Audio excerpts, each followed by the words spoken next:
As we've previously explored the home menu in the nandbox app builder, now we get to unveil the side menu and its outstanding capabilities.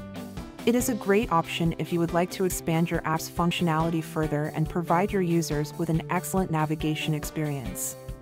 The side menu is compatible with both Android and iOS devices. In iOS, it usually appears as more on the right side of the screen. Unlike the home menu, the side menu is not entitled to a certain number of features to add.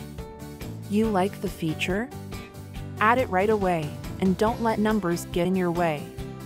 All you have to do is drag and drop the feature into the side menu, and voila! You are good to go. The feature order is completely flexible. For instance, here you can choose both the Channels feature and the Map Search feature. Once they're in, you can rearrange their order in the list.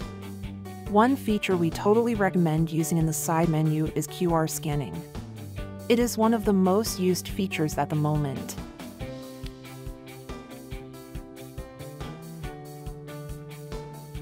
QR scanning can be used to connect users to the app, groups, and channels with just one simple click.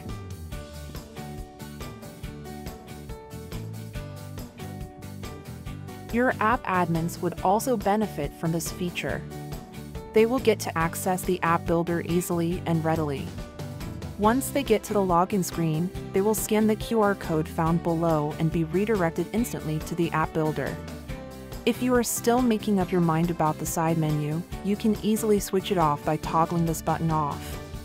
Keep in mind that it is also a must, as it is a critical factor to get your app approved and published by both Google and Apple.